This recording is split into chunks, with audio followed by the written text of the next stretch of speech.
Questão de vacina que caiu no Enem 2025.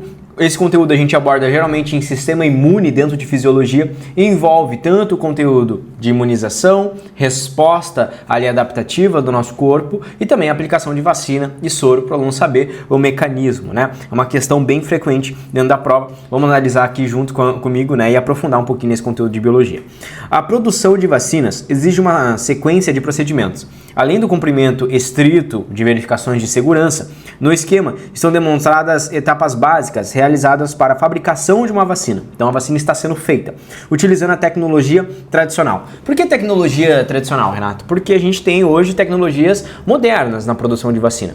Inclusive, depois da pandemia ali, surgiu então a vacina a partir de RNA, que é a partir do material ali genético do vírus, né? Essas vacinas do modo tradicional, a gente trabalha justamente com o próprio vírus, só que não o vírus ali vivo e forte, o vírus atenuado. A gente enfraquece esse vírus e coloca ele dentro de uma vacina. Ele não tem o potencial de te deixar doente, né? Mas ele tem ali, carrega consigo seus antígenos, suas proteínas de superfície, que vai fazer com que as suas células de defesa reconheçam aquele vírus, reconheçam aquele antígeno e a partir disso possam estar então em alerta, né? Para caso que você tenha contato novamente com esse vírus ali, você já vai estar imunizado, já vai ter uma resposta imunológica, né? Que vai ter ali uma memória, né, adaptada. O efeito dela no organismo é qual? Então ele vai perguntar: o antígeno utilizado na vacina causa um efeito protetor contra o vírus. Por quê? Então o grande nuance da questão é que ela está perguntando para você, o antígeno, né?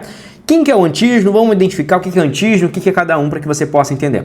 Primeira etapa, a gente tem cultura de células infectadas com o vírus. Então vamos lá, coletamos ali células que estavam infectadas. Você precisa lembrar que o vírus, ele não tem um metabolismo próprio, então ele depende de um metabolismo. Por isso que ele vai ser um parasita obrigatório de célula, né? Um intraparasita. Então para ele funcionar, ele precisa entrar dentro de uma célula e roubar a maquinaria daquela célula para fazer o seu processo de reprodução ali, né? Então é por isso que a gente faz uma cultura de células infectadas pelo vírus, até porque o vírus em superfície aérea sozinho ele não conseguiria sobreviver por muito tempo, ele precisa estar dentro de uma célula. Pegando essa célula a gente vai extrair, ou seja, vai isolar esse vírus, né? Isolando esse vírus nós vamos para uma segunda etapa, que é o momento de inativação. Então nós iremos inativar esse vírus ou por calor ou por alguma ação química. Deixando esse vírus de modo inativado, ele já não tem um potencial de te deixar doente e nem mesmo fazer com que você possa espalhar esse vírus por aí e se replicar. Ele está ali meio que vagando, né? E aí as suas células de defesa já irão ali atuar no reconhecimento celular e na criação da sua memória imune, né? Dentro disso a gente vai colocar então essa vacina com vírus atenuado. Perceba que é diferente da vacina que já caiu no Enem, que é com RNA, onde a gente vai encapsular com uma gordura aquele material genético de RNA e aí não é o vírus atenuado, aqui sim já é o próprio vírus mesmo atenuado que a gente aplica. E aqui, na etapa 4, nós temos a presença então do próprio vírus atenuado, que no caso contém os seus antígenos, tá? Então a gente reconhece, né, o vírus possui ali seu antígeno, como se fosse a identidade daquele vírus ali, e aqui nós temos a nossa proteína, né, que é chamada de imunoglobulina, popularmente conhecida como anticorpo. Né? Então, muito aluno conhece como anticorpo, aparece imunoglobulina e ele erra na prova. Esses aqui são os nossos anticorpos, ok? Imunoglobulina. Então, aqui você já identificou o seguinte: nós temos as imunoglobulinas e nós temos os antígenos, Renato. Ele quer perguntar pra gente o seguinte: o antígeno utilizado na vacina causa efeito protetor do vírus por quê? Letra A, mata o vírus pela ligação? Cuidado, o antígeno não mata o vírus pela ligação. Quem vai matar o vírus será os anticorpos, que serão fabricados a partir da leitura, interpretação e reconhecimento desse antígeno. Então, ele não mata o vírus, né? Essa aqui está errada, ele não mata o vírus. O papel do antígeno é apenas apresentar aquele vírus, ou seja, sendo um invasor, se apresentando para o teu sistema imune. Esse reconhecimento vai ativar o teu sistema imune ali e ele vai criar, então, uma memória imune, tá certo? Para que quando você for novamente infectado, você já tenha uma resposta mais rápida e nem chegue a manifestar a doença. Por isso que a vacina sempre trabalha com prevenção. Eu repeti muito durante o ano isso para os alunos, que não tinha como errar. Quando a gente fala de vacina e soro, é muito básico. O soro, ele já contém os anticorpos. O soro é tratamento, certo? Já a vacina é prevenção. A gente não faz vacina para tratar. A gente faz vacina para prevenir casos graves da doença e prevenir que você, inclusive, manifeste a doença. Então, ele não mata o vírus. Quem mata o vírus ali seria já os anticorpos, as suas próprias células de defesa, o próprio sistema imune. Letra B.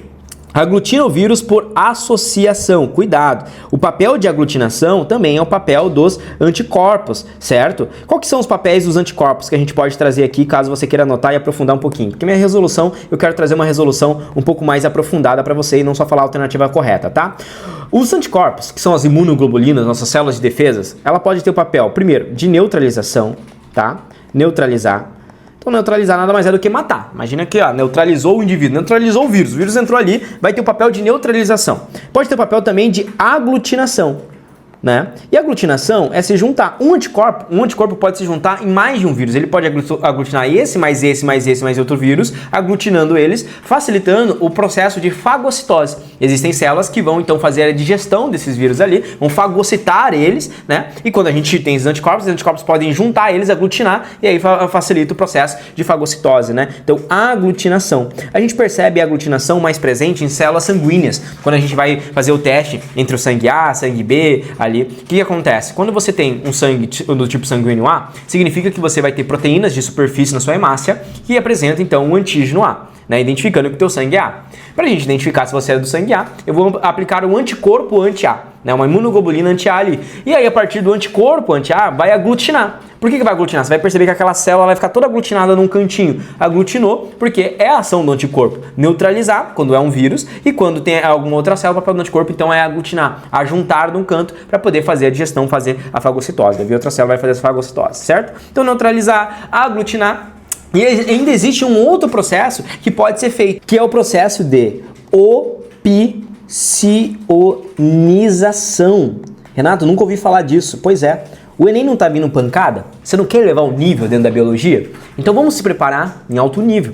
O meu objetivo com você é trazer realmente conceitos que talvez você nunca ouviu falar, mas que podem aparecer numa prova mais específica. Opsonização nada mais é do que quando o anticorpo ele vai se ligar ali, então, aquele antígeno, vai se ligar àquele vírus, marcando ele. É como se fosse um sinalizador, ele vai marcar aquele vírus para que outras células, né, possam vir e fagocitar ali aquele vírus, possam fagocitar e matar aquele vírus, certo? Então, opsonização é quando o anticorpo age como um marcador. Então, o anticorpo ele pode neutralizar, ele pode aglutinar, né, então juntar esses vírus, ou ainda marcar, servir como um marcador, certo? Aqui, a gente está falando do papel do antígeno e não do papel do anticorpo. Você deveria ter muita atenção aqui nesse comando, o antígeno.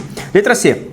Contém imunoglobulinas de defesa. Errado, porque imunoglobulinas é o próprio soro, tá? O soro contém imunoglobulinas, que traduzido pelo popular é os anticorpos, certo? Então nós temos imunoglobulinas, tanto, e olha só, quando a gente vai falar de anticorpos, quais são os principais que a gente pode pensar aqui, né? A letra D é a nossa resposta correta. Ela vai dizer o seguinte, ó, induz a produção de proteínas neutralizadoras. Quem são essas proteínas neutralizadoras? São justamente os anticorpos. Então o que a gente pode dizer sobre o nosso sistema de defesa? Tá?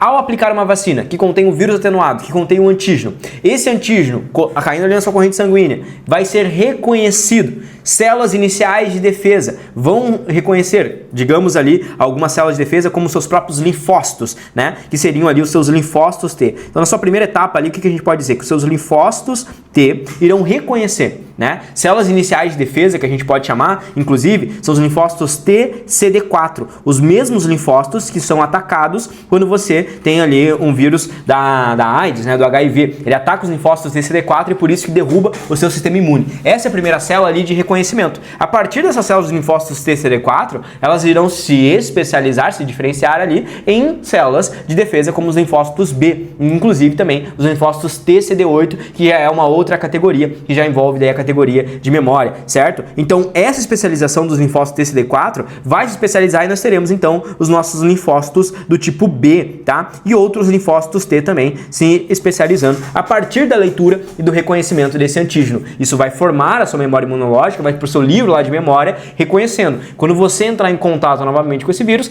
automaticamente a sua resposta imune vai ser mais rápida.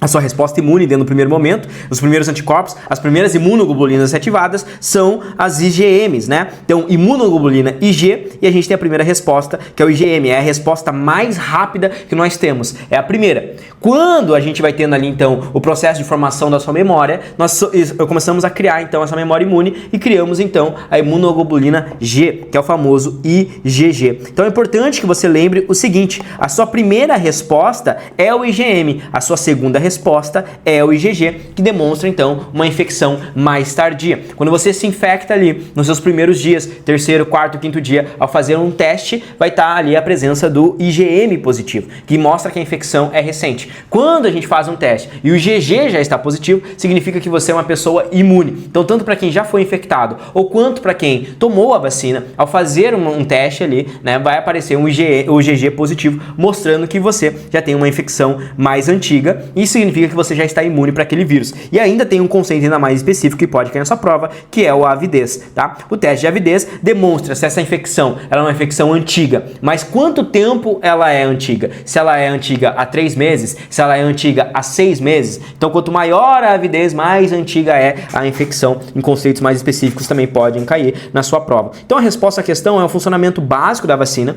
onde a gente vai ter, então, a aplicação dela com o vírus atenuado. Poderia ser até mesmo RNA, serviria para a mesma ideia, né, de você induzir a produção de proteínas. Essas proteínas são as imunoglobulinas, que são neutralizadoras, que irão atacar, neutralizar aquele vírus ali. Letra E. Mantém a quantidade de anticorpos pré-existentes? Não, ela aumenta a quantidade de anticorpos, né? Ao você entrar em contato com aquele vírus, inclusive você tem às vezes até uma sensação até de mal-estar no primeiro momento, que nunca tomou uma vacina, sentiu o braço um pouco mais dolorido, essa é a primeira reação inflamatória do teu corpo, mas às vezes você pode ficar até um pouquinho com febre ou algo do tipo, porque o seu corpo meio que ele tem essa reação ali, né, tentando combater ali, identificar, ele fica meio que em alerta no primeiro, segundo dia, que é o momento onde ele está produzindo esses primeiros anticorpos, as primeiras células de defesa que irão atacar esse vírus, né, esse antígeno, produzindo ali então as imunoglobulinas, entrará células como os linfócitos B, que irão se diferenciar em plasmócitos, os linfócitos T,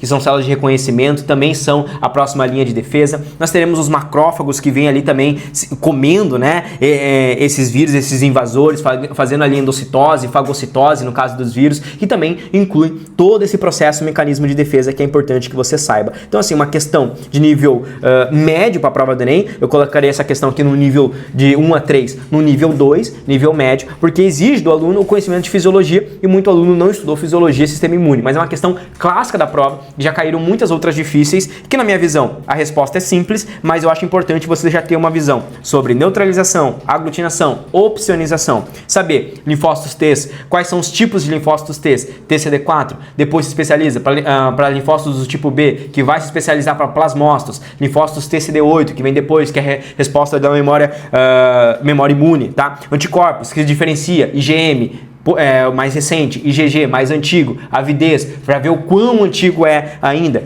Diferença de antígeno e diferença de anticorpo é muito importante. E aí, eu quero que você sempre deixe um like aqui nesse vídeo se você gostou dessa resolução, dessa explicação, e comente aqui se você acertou essa questão na hora da prova do Enem, como é que foi, ou você estava fazendo em casa dessa questão, tentando depois, se você acertou ou não, deixa aqui um comentário do que você achou da resolução, que eu vou trazer todas as resoluções das provas do Enem e dos principais vestibulares do Brasil aqui no canal. Um grande abraço, valeu, até a próxima! Se você gostou dessa resolução, então espera para ver o que é ter aula de todos os conteúdos para a prova do Enem dos principais vestibulares dentro da minha plataforma de estudos, que é a plataforma Memorize. Eu dou aulas ao vivo de todos os conteúdos que caem nas provas, principalmente aprofundando a nível medicina para biologia e química. Dentro do Memorize, você tem acesso a trilha de estudos, aulas gravadas, listas selecionadas, materiais e apostilas, resumos, um banco com mais de 170 mil questões, sistema de flashcards próprio integrado dentro da plataforma com mais de 5.000 flashcards, acesso a monitores que irão te orientar, comunidade de estudos, mentoria